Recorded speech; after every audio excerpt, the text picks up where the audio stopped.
Hello mga Lodi, familiar ho ba kayo sa taong ito na si Boy Dila, Lester, ano ba kilid ng Lester Castro aka Boy Dila.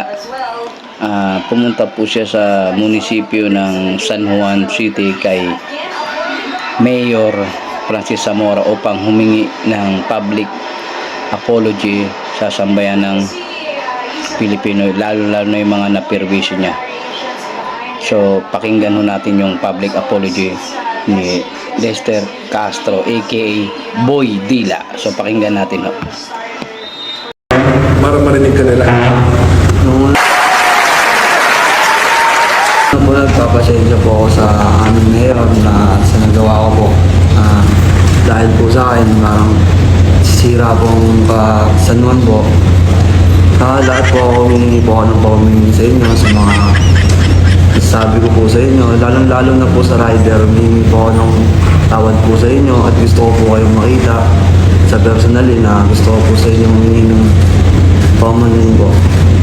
Sa mga nagbabanta po sa akin,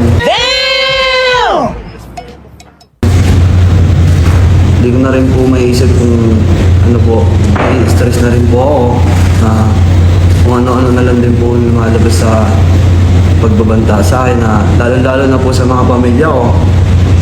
Huwag naman po sana nilang idamay kung nagalit po sila sa akin, ako na lang po ang ano nila.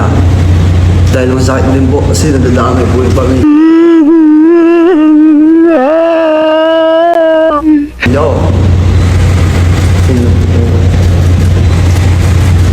Kanina nga po, para